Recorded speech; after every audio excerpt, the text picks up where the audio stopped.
Kita baca analisa anak abah. Jadi gini analisanya. Tom Lembong itu adalah salah satu inisiator yang akan segera menggulirkan pembentukan partai untuk menjembatani Anies Baswedan di 2029. Tapi sebelum partai itu berdiri, tiang pancangnya sudah mulai dirobohkan. Jadi kedepannya sepertinya bukan hanya Tom Lembong saja. Paham ya? Jadi logika anak abah, Tom Lembong itu ditangkap bukan karena korupsi, akan tetapi karena akan membuat partai untuk abah. Tapi seandainya kalau benar ya, emang Tom Lembong buat partai untuk Anies, uangnya dari mana? Apa mau pakai uang pribadi? Secara Tom Lembong itu kan kaya, punya harta 101 miliar. Sepertinya nggak bakalan. Gak mungkin, Mas Tom, jangankan duit parpol, duit gula juga dimakan. Bahwa ini kan Tom Lembong nih dengan Pak Anies lagi ingin membuat partai, partai politik yang didahului dengan ormas gitu ya, secara dibentuk. Dan salah satu deklaratornya, salah satu penggagasnya itu Tom Lembong. Kita dapat informasi dan setelah kita cek ke lapangan itu juga betul bahwa Tom Lembong lagi menggagas sebuah ormas, organisasi massa yang nanti pada akhirnya berubah menjadi partai politik. Apakah kasus ini tidak ada kaitannya untuk menghentikan Tom Lembong agar tidak melanjutkan pendirian ormas ini atau pendirian partai yang diinisiasi oleh Tom Lembong dan Anies Baswedan? Lu tahu nggak Bang Tom Lembong ditangkap? Ya tahu lah. Korupsi yang dukung Anies. Anies bentar lagi tersangka, Bang. Kok jadi Anies yang jadi tersangka? Bukan. Tom Lembong nanti anak abah mengamuk. Keluar nggak lu anak abah? Kalian lihat ini ulah dari besti abah kalian. Ternyata tahu nggak kalian Tom Lembong ini sudah 3 kali diperiksa sebelum jadi tersangka impor gula. Dan lebih kocaknya lagi apa? Kalian lihat video ini. Anies udah tahu Pak. Kalian lihat matanya tadi kayak bombastic side eye gitu ya. Tahu dia si Anies tahu, malah didoain, malah didukung. Sakit. Yang benar-benar aja nih. Kalian tahu ini siapa? Betul, Tom Lembong jadi tersangka. Nih. Jagung tetapkan Tom Lembong tersangka kasus impor gula. Tom Lembong ditetapkan tersangka dalam kasus dugaan tindak pidana korupsi dalam kegiatan importasi gula di Kementerian Perdagangan tahun 2015-2016. Bener-bener ya, ke Jagung ini pulang dari Akmil, bahkan presiden langsung tumpas, langsung kuras, dan dapet juga nih. Siapa yang nggak kenal ini? Dia adalah tim 01 Anies Baswedan, dan dia adalah juru bicara tim sukses waktu pemilihan presiden 2024. Dan sekarang ganti presiden ketahuan bahwa dia pernah menyalahgunakan jabatan, guys. Menurut kalian gimana guys, Tom Lembong ini? Komen, mari kita diskusi. Sekarang pertanyaannya, apa yang sudah diberikan Anies kepada Prabowo?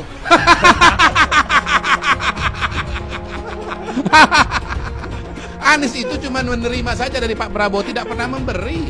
Diberikan dukungan untuk jadi calon gubernur, diberikan bantuan untuk jadi gubernur terpilih.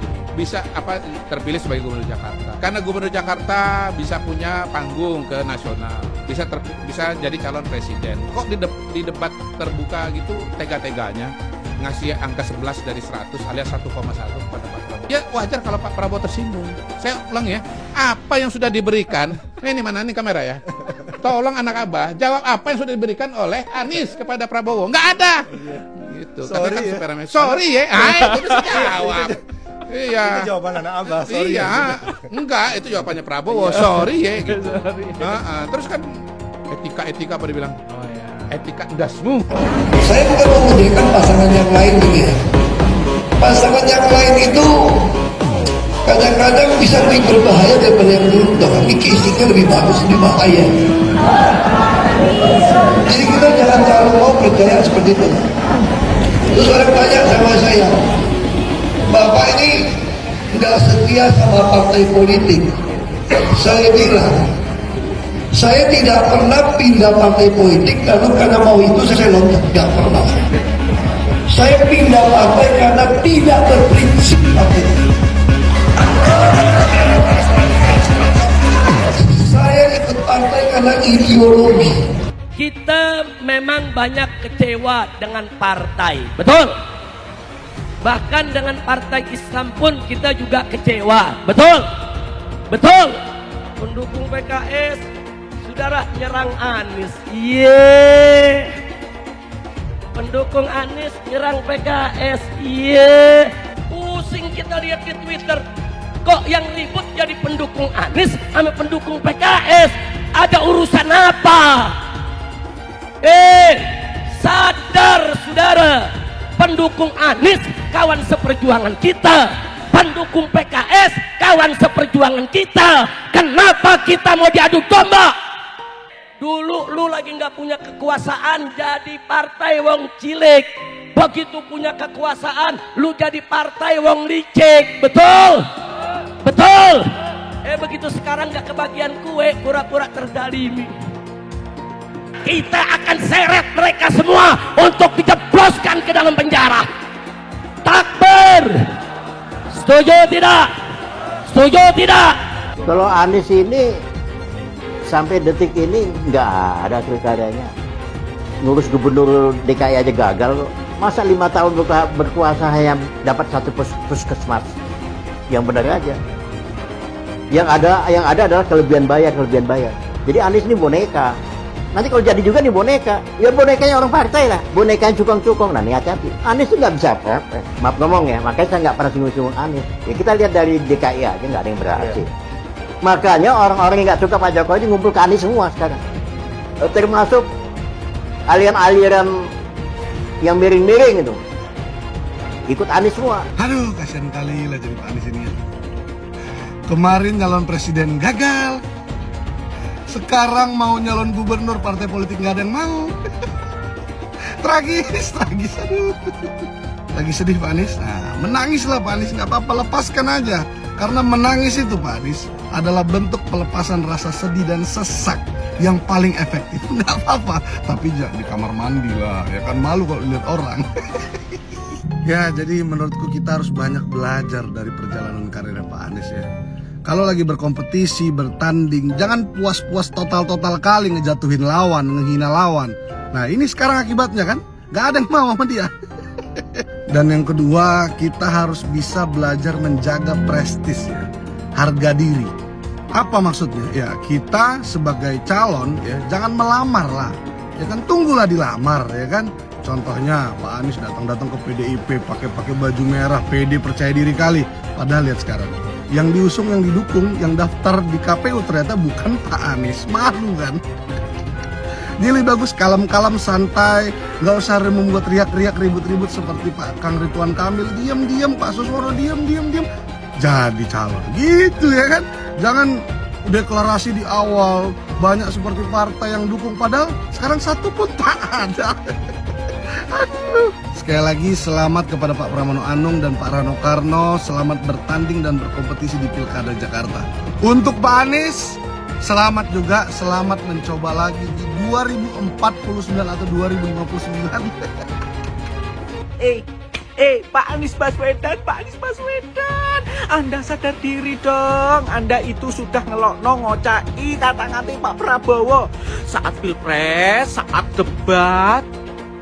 Anda seolah-olah pintar sendiri, hebat sendiri dan merendahkan Pak Prabowo. Pak Prabowo, lihat Pak Anies. Apa ndak izin? Apa ndak malu? Dulu gimana ke Pak Prabowo, sekarang ingin didukung Pak Prabowo. Halah, Pak Prabowo, ndak usah didukung Pak Anies Baswedan ini di Pilgub Jakarta. Lebih baik dukung calon yang lain, ya. Apalagi Mas Gibran, ndak usah didukung. Pak Anies lo koyok ngono nanti di Pilgub Jakarta kalah, ngambul, ya. Terus malu. Nggak terima kekalahannya, sudahlah. Dulu kalau Pak Anies itu ke Pak Prabowo baik-baik saja, enak-enak saja, pasti didukung. Saya yakin yang mendukung Pak Prabowo dan hatinya sudah nancep ndak suka atas perlakuan Pak Anies ke Pak Prabowo, tidak akan memilih Bapak Anies Baswedan. Wis, ndak usah dipilih ya. Pak Prabowo nggak usah didukung, lebih baik dukung saya saja. Pak Anies, kiling. Saya itu mau sedih atau ketawa lihat perjalanan politik Anies Baswedan yang sepertinya akan selesai sampai di sini. Ya, saya kasihan melihat Anies yang ditinggalkan begitu saja oleh partai pendukungnya, PKS, PKB, dan Nasdem ketika justru dia ingin bertarung di Pilkada Jakarta. Kasihan Anies sebenarnya, tapi itulah hidup, kenyang dengan pahit dan manisnya. Seperti perjalanan politik Anies, ya saya rasa cukup sampai di sini saja. Bersama dengan saya adalah seorang pengangguran bernama Anies Baswedan. Mau jadi konten kreator? Gak tau nih lagi lihat apa opportunity. Mas Anies ditinggalkan partai pendukungnya, ya clear lah, karena Mas Anies memang nggak punya partai, dia bukan pengurus partai, bukan ketua partai, ya kan? Sekarang saatnya peranan partai-partai, ya jadi elit-elit partai yang bergerak untuk membangun koalisi, apakah mendapatkan porsi kekuasaan atau tidak dapat, gitu ya. Tapi yang jelas kan Nasdem, PKS, PKB udah clear akan gabung ke pemerintahan Pak Prabowo, gitu ya. Nah, yang menarik adalah ketika kita membicarakan Mas Anies ini, karirnya akan seperti apa sih ke depan gitu. Ya kalau saya lihat kan, walau gimana pun dia sudah masuk ya ke jajaran tokoh nasional gitulah, ya, yang sebagai capres gitu. Ya harusnya dia tidak mendegradasi diri dia masuk ke ranah pilkada, walaupun di pilkada sendiri partai-partai pengusungnya kan nggak mau mengusung dia lagi gitu. Ya menurut kawan-kawan nih, sebaiknya dia kembali ke dosen lagi atau menjadi apa kira-kira? Akhir-akhir ini beberapa pernyataan itu sangat keras, termasuk kepada beliau. Salah satunya mengatakan bahwa kan dia juga yang memenjarakan saya. Saya butuh penjelasan menyangkut dengan konteks informasi itu. Ini forum ini bermartabat, bro. Jadi tidak ada kita potong-potong, misalnya tiba-tiba apa itu seperti yang peristiwa itu dulu itu. Butuh penjelasan. Nah ketika kok ada kasus seperti itu, saya tentu tadi berharap presiden, saya nggak salah gitu loh. Tuh udah kalah juga, kenapa saya masih masuk ke dalam tahanan? Kan bisa hukuman pencobaan supaya saya selesai Oktober kan. Ya udah saya kasih ke Anies, kok dia datang juga saya terima dengan baik-baik kan. Tapi ternyata analisa timnya mereka itu saya harus masih masuk. Dan gawatnya tuntutan ke saya kan bukan tuntutan 5 tahun loh, banyak orang salah paham. Kalau secara hukum dituntut di bawah 5 tahun dan dari awal tidak ditahan, begitu saya naik banding saya nggak bisa ditahan. Saya tetap kerja sebagai gubernur sampai Oktober kan. Makanya hakim begitu lihat itu tuntutan 4 tahun dari jaksa, diputusin pakai 5 tahun supaya saya langsung bisa dikurung. Nah, Pak Jokowi waktu itu ke Papua, kok saya nggak tahu kayak gitu. Ya saya paham lah secara politik. Timnya dalam ini menganggap kalau saya tidak dikorbankan, Pak Jokowi bisa nggak kepilih. Hanya Ibu Mega yang keberatan berjam-jam ini cerita, Pak Tito sama saya. Pak Tito lobby sana lobby sini nih. Maksudnya Pak BG semua untuk meyakinkan Ibu Mega. Ibu Mega nggak terima. Saya harus dikurung gitu. Makanya ketika di dalam tahanan, Ibu Mega suka tanya, temanmu sudah datang belum? Sahabatmu sudah datang jenguk belum? Dia bilang belum, Bu. Nanti saya akan suruh datang. Pak Ahok sudah berkorban kok masih nggak dijenguk gitu. Ini memang ada pembicaraan karena demi untuk kepentingan lebih besar. Dan saya pertama nggak bisa terima. Apakah Ahok akan bersedia memaafkan Anies Baswedan setelah apa yang terjadi pada Pilgub DKI 2017 dulu? Dia bahkan pernah mendoakan agar Tuhan membalas orang-orang yang terlibat dalam pemenjaraan dia pada 2017 dulu. Dan Anies adalah salah satu orang yang bisa dibilang terlibat dalam konspirasi pemenjaraan Ahok. Mungkinkah dia kini memilih untuk mengalah dan bekerja sama dengan orang-orang yang dulu menzalimi dirinya, menzalimi rasnya, dan menzalimi agamanya? Ahok memang bukan pemimpin PDIP, tapi dia tetap adalah seorang tokoh yang berpengaruh besar terhadap masyarakat pendukung PDIP. Mereka percaya bahwa PDIP adalah partai yang paling keras memperjuangkan nasib kaum minoritas. Mereka adalah orang-orang yang sampai saat ini masih bisa merasakan kepahitan yang ditimbulkan politik identitas kubu Anies di masa kampanye Pilgub 2016-2017 dulu. Kita kalau mau menyelesaikan masalah bangsa ini yang keberagaman ini, bukan diem kabur gitu loh. Ya udah, kita mesti tes. Justru sekarang yang terjadi kalau bisa kita mesti lihat dong. Justru kalau bisa rematch sama Pak Anies lebih menarik. Wow. Supaya mengukur sampai di mana bangsa ini setelah naik levelnya untuk menuju Bhinneka Tunggal Ika gitu loh. Jadi Pak Ahok mau rematch lagi dengan Pak Anies? Bukan, maksud saya itu kalau Anda mengatakan bahwa ini akan takut ribut gitu loh. Kalau takut ribut ya paling cocok ya rematch dong untuk mengukur supaya apel dengan buah apel bandingnya gitu loh. Cuman mau, udah pede? Bukan soal pede nggak pede, kalau kita pengen demi untuk bangsa ini menilai, kalau bisa ikut menarik menurut saya untuk mengukur kan, apakah terjadi lagi demo yang besar atau terjadi lagi pasang tulisan di mana-mana, kan kita itu menarik gitu loh untuk mengukur. Dari 100 tahun merdeka masih persoalan ini diumpetin gitu. Kalau saya berharap sih memang Mas Anies biar gak ikut lah, ribet gitu kalau ada Mas Anies. Nanti kalau kalah teriak-teriak curang ya. Kemudian nanti kalau kalah itu demo berjilid-jilid. Dan jika kalah nanti kemudian menyalahkan KPU, menyalahkan DKPP, menyalahkan Bawaslu ya, menyalahkan Pak Jokowi, menyalahkan Pak Prabowo. Dan ujung-ujungnya demo berjilid-jilid begitu. Kita punya rekam jejak Mas Anies di Jakarta itu kelihatan yang penting beda dengan pemerintah pusat. Ketika Mas Anies Baswedan menjadi gubernur DKJ 5 tahun mulai tahun 2017 sampai 2022 itu menunjukkan Mas Anies itu kelihatan balik loh. Yang penting itu beda pendapat dengan pemerintah pusat, dan ini tidak menguntungkan Indonesia, terutama adalah Jakarta. Apalagi kita punya pengalaman di tahun 2017 ketika Mas Anies menggunakan diksi rasis ya, yang mengatakan kemenangan Mas Anies di Jakarta adalah kemenangan pribumi. Dan pernyataan itu ya tentu ditujukan kepada Mas Ahok yang karena ini tidak menguntungkan bangsa dan negara. Siapapun calon presiden, calon wakil presiden, calon gubernur, wakil gubernur, meskipun latar belakangnya memang bukan dari pribumi, jikalau mereka sudah warga negara Indonesia maka kita anggap sebagai anak bangsa. Tetapi pernyataan Mas Anies yang kemudian mengatakan bahwa kemenangan Mas Anies di DKJ adalah kemenangan pribumi, ini seolah-olah Mas Anies mengatakan bahwa Mas Anies pribumi, kemudian Mas Ahok bukan pribumi. Saya diberi nilai 11 dari 100. Itu nilai luar biasa. Pertama kali dalam hidup saya terima nilai itu.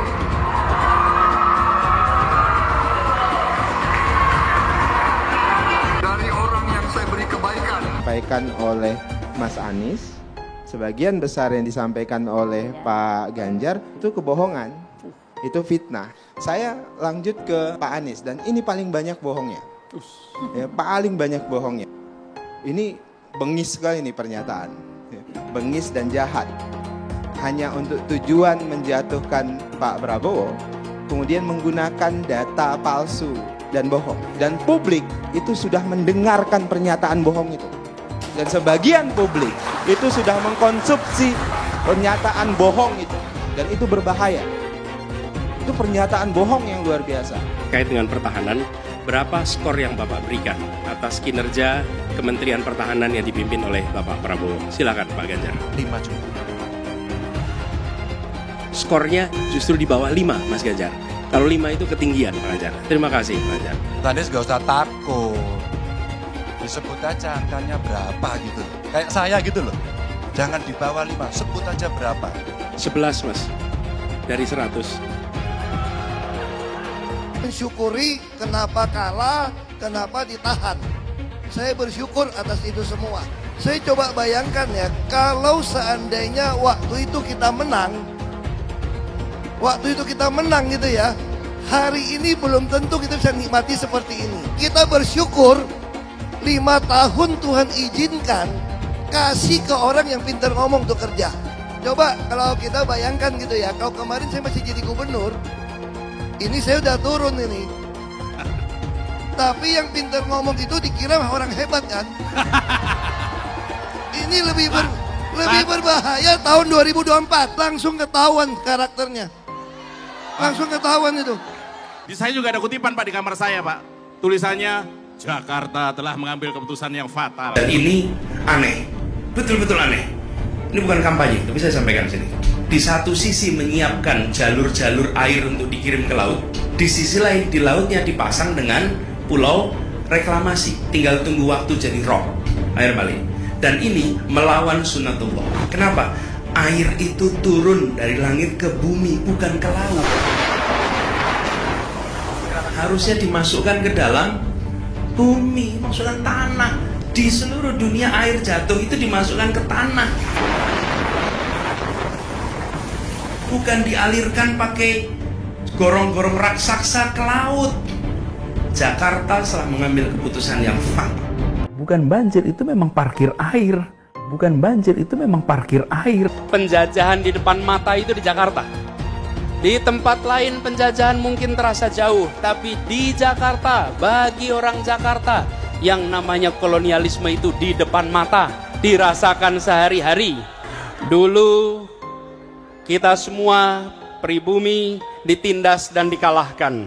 Kini telah merdeka, kini saatnya kita menjadi tuan rumah di negeri sendiri. Iblis hanya menggoda orang yang beriman. Makanya jarang-jarang orang kafir kerasukan setan. Yang kerasukan setan itu orang baik-baik. Jarang, saya belum pernah nengok Cina kerasukan setan. Pernah tak Ahok itu kerasukan setan? Enggak, setannya juga. Karena sesama setan dilarang saling menggoda. Karena di salib itu ada jin kafir. Kita percaya salib itu lambang mulia, bukan jin. Hai teman-teman, tahun ini adalah tahun yang bagus untuk trading di market kripto, terutama Bitcoin dan kripto lainnya. Teman-teman bisa gunakan kesempatan ini untuk mencari cuan dengan trading di market kripto. Untuk trading, teman-teman cukup registrasi dengan menggunakan link di kolom deskripsi, lalu deposit, tentukan apa yang ingin kalian tradingkan, lalu tekan tombol buy. Sesimpel itu. Jika ada pertanyaan, teman-teman bisa hubungi WhatsApp di kolom deskripsi. Saya juga mau mengajak teman-teman untuk bergabung di komunitas trading yang ada di kolom deskripsi. Di sana saya akan memberikan sinyal trading yang bisa teman-teman ikuti. Seperti biasa, kalau kamu suka dengan video ini, jangan lupa komen, klik like, dan subscribe. Apa kesamaan Rizik Syihab dan Hasto Kristianto? Kalau pertanyaan ini saya ajukan beberapa bulan yang lalu saja, mungkin banyak orang akan menganggap pertanyaan ini mengada-ada. Rizik kan pemuka agama yang anti demokrasi, pejuang syariat, tokoh terdepan Islam konservatif. Sementara Hasto adalah sekjen PDIP Perjuangan. Tapi sekarang bisa dibilang mereka sudah sejalan. Mereka sama-sama ingin agar keluarga Jokowi dihabisi reputasinya. Rizik dan Hasto nampaknya memang mewakili bermunculannya narasi-narasi anti Jokowi dan keluarga yang terus bermunculan secara intensif terutama dalam bulan-bulan terakhir. Gelombangnya menarik. Mereka tampak sama-sama tidak mau mengizinkan Jokowi pensiun dengan nama baik. Mereka tampak sama-sama tidak bisa menerima kalau anak dan bahkan menantu Jokowi punya citra positif di mata masyarakat. Karena itu mereka akan terus mengulang-ulang narasi anti keluarga Jokowi tanpa henti. Menurut Rizik, para pengikutnya harus mengadili Jokowi dan menangkap Fufu Fafa. Sementara Hasto menyampaikan pesannya usai ikut lomba lari 10 km di Tangerang, Banten. Dia nampak geram dengan keputusan KPK yang memutuskan tidak ada gratifikasi dalam kasus penggunaan jet pribadi oleh Kaisang Pangarep yang bikin heboh beberapa bulan yang lalu. Ia menuduh adanya tebang pilih dalam penegakan hukum karena Kaisang merupakan anak Jokowi. Ia menegaskan hal tersebut bakal jadi catatan bagi rakyat. Mereka memang tidak tampil bareng, mereka melontarkan gugatannya di kesempatan berbeda. Tapi keduanya tampaknya sama-sama bertekad menghancurkan popularitas keluarga Jokowi. Rizik menyampaikannya dalam reuni 411 di Patung Kuda, Jakarta Pusat. Dia tidak hadir di acara yang diselenggarakan Front Persaudaraan Islam atau FPI tersebut karena saat ini dia entah kenapa sedang berada di Mekah, Saudi. Tapi dia menyampaikan pesannya lewat Habib Muhammad bin Hussein Alatas, sang menantu. Di satu sisi serangan terhadap keluarga Jokowi datang dari tokoh-tokoh sekuler seperti Najwa Shihab, majalah Tempo, sejumlah intelektual dari perguruan-perguruan tinggi terkemuka, budayawan seperti Gunawan Muhammad, para selebritis dan komedian muda, serta tentu saja kubu Ganjar dan PDIP. Di sisi lain, hal serupa juga datang dari kubu Islam konservatif seperti FPI 212, Rizik Syihab, tapi juga Amin Rais, Refli Harun, Abraham Samad, dan kawan-kawannya. Saya tidak bisa sepenuhnya paham apa yang hendak mereka capai, Rizik dan FPI misalnya. Mereka seperti hendak mengulang keberhasilan 8 tahun yang lalu saat mereka bisa mengumpulkan ratusan ribu orang atau jutaan orang menurut klaim mereka di bawah panji-panji Islam untuk merebut kekuasaan. Saat itu mereka berhasil. Tapi sekarang apa yang menjadi agenda mereka? Jokowi kan sudah turun jabatan. Gibran sudah jadi wakil presiden, Kaisang nyaman dengan posisi ketua PSI, dan Bobi Nasution kemungkinan besar akan jadi gubernur Sumatera Utara. Yang menarik, mereka terlihat sekali tidak ingin terlihat menggugat pasangan Ridwan Kamil Suswono yang sedang bertarung di Pilgub Jakarta. Menantu Rizik Muhammad bin Hussein Alatas menegaskan bahwa aksi mereka hanya berpusat pada tuntutan agar Jokowi diadili dan pemegang akun Fufu Fafa ditangkap. Dia lantas bilang, setiap tuntutan di luar hal tersebut mereka anggap sebagai tindakan oknum yang mencoba menunggangi aksi. Ia menekankan bahwa kasus Suswono berbeda dari kasus Ahok. Menurutnya, Ahok saat itu tidak pernah mengakui kesalahan dan bahkan mengancam karena dilindungi dan dibela oleh rezim Jokowi. Saat terdesak oleh demo berjilid-jilid, barulah dia minta maaf. Sedangkan Suswono sekarang sudah langsung minta maaf ketika menyadari guyonannya menyinggung perasaan umat. Muhammad bahkan menambahkan, aksi 411 jangan sampai ditunggangi kelompok merah pendukung Ahok untuk serang Suswono dan PKS dengan dalih penistaan agama. Lantas apa yang sedang dilawan Rizik dan kawan-kawan? Kalau dulu tujuan mereka jelas, menggagalkan Ahok jadi gubernur. Sekarang apa tujuan mereka? Aksi 411 kemarin itu sendiri bisa dibilang gagal. Hanya ratusan orang berkumpul untuk menyuarakan tuntutan di patung kuda. Namun pernyataan-pernyataan mereka bisa dibilang masih tetap garang. Tapi kalaupun yang datang ribuan orang, apa sebenarnya yang menjadi tujuan aksi mereka? Apakah mereka berharap polisi akan menyelidiki apa yang mereka anggap sebagai kejahatan Jokowi? Apakah mereka punya bukti-bukti yang dapat digunakan oleh siapapun untuk menyelidiki kejahatan yang layak membuat Jokowi harus diadili? Rizik dan kawan-kawan ini rupanya sedemikian benci pada Jokowi sehingga mereka benar-benar gelap mata. Mereka ingin agar Jokowi membayar apa yang dilakukannya saat berkuasa ketika menjabat presiden. Setelah apa yang saya sampaikan, mudah-mudahan Anda bisa paham betapa absurdnya serangan terhadap Jokowi dan keluarga saat ini. Apa coba misalnya alasan untuk mengadili Jokowi? Mereka mungkin berulang kali tidak puas dengan langkah-langkah kebijakan Jokowi. Mereka mungkin memang menganggap Jokowi anti-Islam. Tapi apa sih yang mereka bayangkan dengan kegiatan mengadili Jokowi melalui sebuah aksi massa? Seperti saya katakan, aksi itu sendiri gagal karena yang hadir ternyata cuma ratusan orang. Itu pun barangkali hanyalah para anggota FPI sendiri. Mereka melihat Jokowi sebagai aktor utama yang menghabisi basis politik dan ekonomi gerakan Islam konservatif seperti FPI dan HTI. Kalau mereka tidak ingin terlibat dalam menyerang Suswono, itu nampaknya terkait dengan mungkin harapan mereka untuk bisa mendekat pada Prabowo dan Ridwan Kamil di Jakarta. Tapi upaya untuk menghindari Pilgub Jakarta ini tidak sepenuhnya dilakukan kelompok-kelompok lain. Saat FPI menggelar unjuk rasa di Bundaran Patung Kuda, ada juga massa yang juga menggelar aksi 411 di kantor Bawaslu Jakarta. Mereka menuntut agar Suswono dipenjarakan karena ia dianggap melecehkan Islam dan Nabi Muhammad. Aksi ini dipimpin Ketua Organisasi Masyarakat Betawi Bangkit, David Darmawan. Sebelum berdemo, David sudah melaporkan Suswono ke Bawaslu. Saya berharap aksi-aksi kebencian ini bisa segera dihentikan.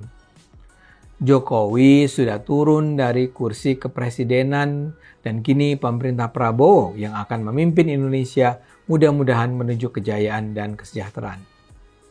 Hentikanlah kebencian, dendam, dan kemarahan. Dulu Anies bisa menang karena menggunakan agama dan etnis. Isu agama, ras, dan antar golongan dinikmati oleh relawan Anies. Saat itu Anies didukung oleh FPI, HTI, dan pengasong khilafah lainnya.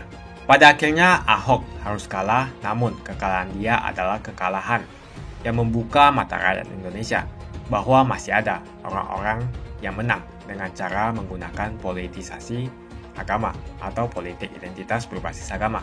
Ternyata banyak sekali orang yang dengan mudah terhasut lewat jalan-jalan seperti itu.